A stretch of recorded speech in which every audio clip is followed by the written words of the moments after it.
Baik, terima kasih pemirsa, Anda masih bersama kami Damai Satu Spesial Bulan Suci Ramadan yang mengangkat tema tentang kedudukan akal di dalam Islam. Alhamdulillah tadi kita telah dibukakan kembali pemahaman tentang apa akal dan bagaimanakah kita menggunakannya. Insya Allah jawaban-jawaban berikut ini yang akan disampaikan oleh guru-guru kita akan melengkapi tema bahasan kita. Untuk itu yang pertama kita buka kesempatan kepada Bapak Slamet, silakan. Assalamualaikum warahmatullahi wabarakatuh. Nama saya Slamet dari SD Islam Teratai Putih Global. Pak Ustadz dan Pak Kiai, pertanyaan saya adalah akal manusia itu punya kapasitas terbatas dan tiap manusia berbeda-beda.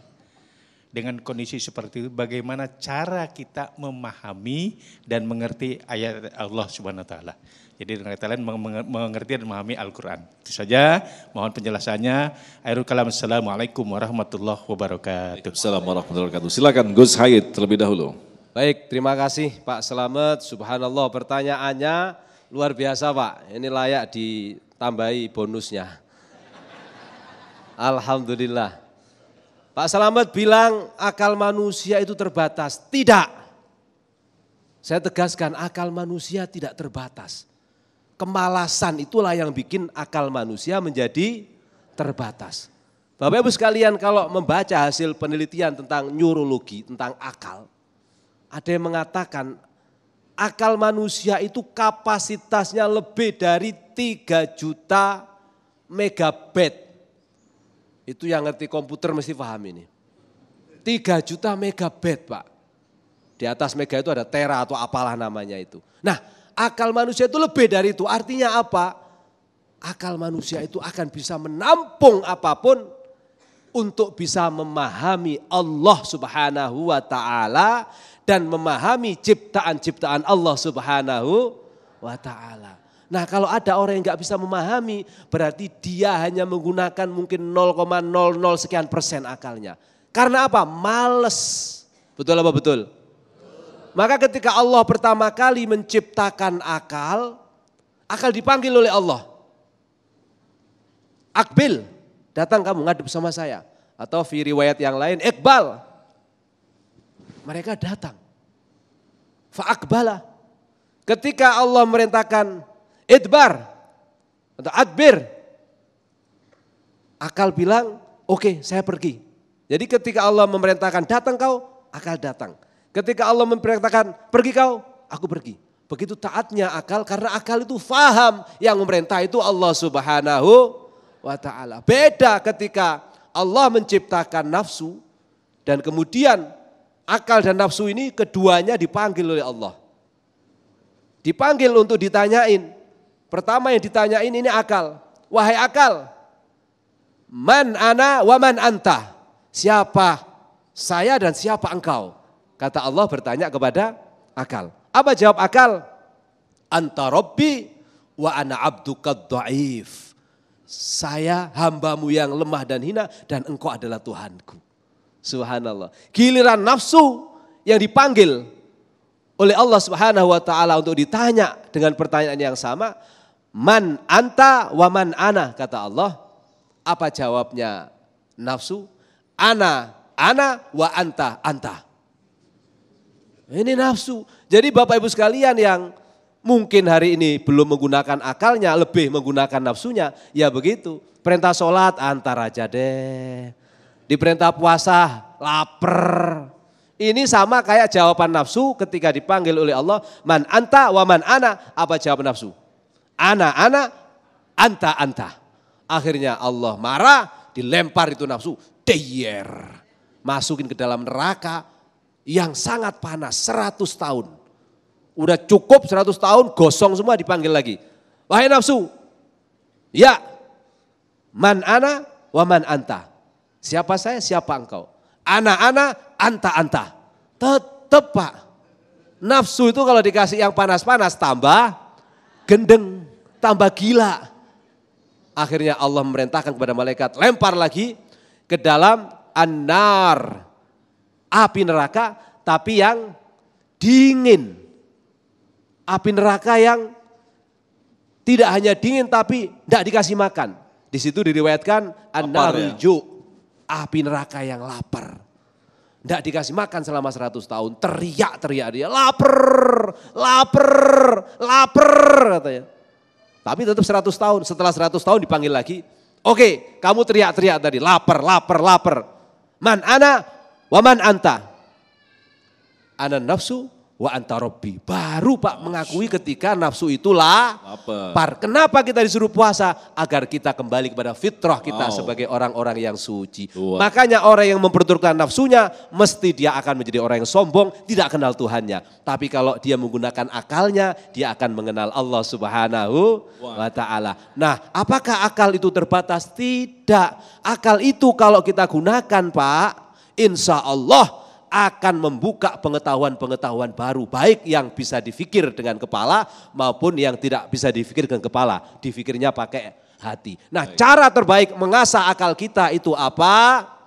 Al-Quran. Baca Al-Quran, akal kita akan semakin cerdas. Anak-anak yang kecil yang belum mendengar apa-apa lalu didengarin Al-Quran, insya Allah akan jauh lebih cerdas daripada anak baru lahir diopenin dengan goyang dompet.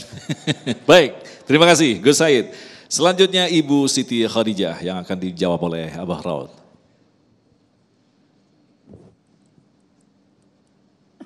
Bismillahirrahmanirrahim. Assalamualaikum warahmatullahi wabarakatuh. Saya Ibu Siti Khadijah dari KBTK Islam Teratai Putih Global. Mohon izin Abah mau bertanya nih. Bagaimana caranya Abah agar akal kita itu senantiasa dalam bimbingan iman.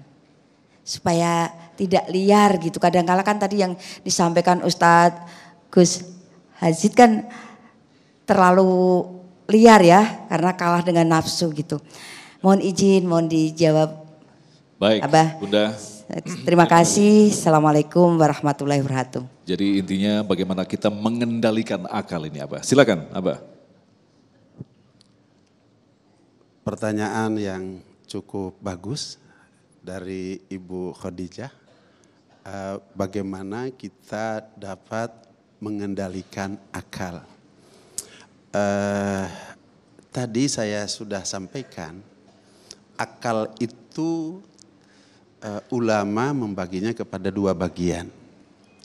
Yang pertama ada yang disebut dengan akal tabi'i dan yang kedua yang disebut dengan akal ghorizi. Akal tabi'i itu adalah akal untuk memenuhi keinginan-keinginan yang punya akal. Bahkan lebih jauh daripada itu, memenuhi nafsu yang punya akal. Karena akal itu tadi memiliki kecerdasan yang tidak terbatas. Ketika kita gunakan baik, maka akan baik. Ketika digunakan buruk, maka ini akan menjadi buruk. Ini bagiannya yang disebut dengan akal tabi'i. Sedangkan akal yang kedua adalah akal ghorizi. Akal sehat, di mana Allah Subhanahu wa ta'ala telah menciptakan agama. Di mana agama ini hanya bisa dipahami, hanya bisa diamalkan oleh mereka-mereka yang punya akal. Tadi dalam sebuah keterangan disampaikan, ad-dinu huwal aqlu, la dina liman la aqla lahu. Agama itu rasional. Tidak ada agama buat mereka yang tidak ada rasio. Oleh karenanya di dalam definisi akal disampaikan kama'aluhu indal buluk. Sempurnanya akal ketika usia balik. Perempuan di atas usia 9 tahun, laki-laki di atas usia 15 tahun. Ketika seorang wanita di atas 9 tahun, laki-laki di atas 15 tahun, dia memiliki akal yang sempurna. Dia memiliki akal yang sehat. Ketika akal sehat itu dipikirkan kepada ajaran agama Allah Subhanahu wa ta'ala, dibimbing oleh wahyu, maka itulah akal yang akan terbimbing, yang dapat menyelamatkan dunia dan akhirat. Akal untuk menggali Al-Quran. Abah ingin sampaikan kepada Bapak Ibu sekalian, bahwa di hadapan kita ada tuntunan agama yang berupa Al-Quran dan berupa hadis. Kemudian Rasulullah Shallallahu Alaihi Wasallam telah mengajarkan kepada para sahabat, kepada para tabiin, kepada tabiut tabiin 5 tahapan belajar Al-Quran. Tahapan yang pertama adalah bagaimana kita dapat membaca dengan baik. Tahapan yang kedua, bagaimana kita dapat menghafal dengan baik. Tahapan yang ketiga, bagaimana kita dapat memaknai kandungan Al-Quran dengan baik. Dan yang keempat, bagaimana kita dapat mengamalkan Al-Quran dengan baik. Dan yang kelima adalah bagaimana kita dapat mendakwahkan atau menyampaikan Al-Quran dengan baik. Ini semuanya telah dipraktekkan oleh baginda Nabi besar Muhammad SAW dengan konsep Allah melalui Al-Quran, disambut oleh akal goriji para sahabat radhiyallahu anhum, maka 2/3 dunia berada di bawah telapak kaki Rasulullah Sallallahu Alaihi Wasallam. Rabbana atina fid dunya hasanah wa fil akhirati hasanah wa qina adzabannar. Ini doa kita, ya Allah, berikan kepada kami di dunia hasanah, berikan kepada kami di akhirat hasanah, dan jauhkan kami dalam azab 7 lubang api neraka, manakala akal kita perankan untuk mempelajari bacaan Al-Quran, menghafal Al-Quran, memaknai kandungan Al-Quran, mengamalkan Al-Quran, dan mendakwahkan Al-Quran. Insya Allah ini akal yang terbimbing. Masya Allah. Nah, Abah, jadi pada intinya akal yang selamat adalah akal yang selalu bersandar kepada Al-Quran. Kita ingin mendengarkan pendapat Abah bagaimana dengan kelompok-kelompok tertentu yang sungguh-sungguh memaksimalkan potensi akal hingga dia mengatakan tidak perlu petunjuk untuk mencari kebenaran, cukup dengan memaksimalkan akal. Abah, ini yang terjadi seperti orang-orang Eropa dan sebagainya. Baik, hidayah itu terbagi menjadi 5 bagian sesuai dengan tahapan-tahapannya. Ini disampaikan di dalam kitab Tafsir Munir. Hidayah yang pertama yang disebut dengan hidayatul ilhami. Hidayah yang kedua yang disebut dengan hidayatul hawasi. Hidayah yang ketiga yang disebut dengan hidayatul akli.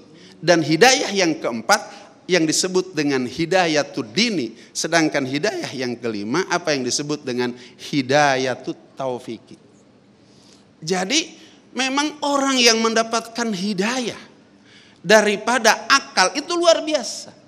Tapi di dalam ajaran agama Islam tidak sampai dengan hidayatul akli. Akan tetapi harus diteruskan kepada hidayah yang keempat yang disebut dengan hidayatul din. Kapan hidayatul akli bisa selamat? Pada saat akal digunakan untuk memikirkan ajaran agama Allah Subhanahu wa taala, baru akan sampai kepada hidayatut taufik. Apa tuh hidayatut taufik? Hidayatut taufik adalah hidayah di mana setiap umat manusia dapat melaksanakan sesuai dengan penciptaan Allah Subhanahu wa taala kepadanya. Wa ma khalaqtul jinna wal insa illa liya'budun. Tidak aku ciptakan jin dan manusia kecuali hanya dan hanya untuk beribadah. Manakala dari hidayatul akli ditingkatkan kepada hidayatul dini. Masya Allah, luar biasa sekali. Baik, terima kasih Abah, dan kita akan lanjutkan lagi untuk menjawab pertanyaan-pertanyaan selanjutnya selepas pesan-pesan berikut ini. Damai Indonesiaku.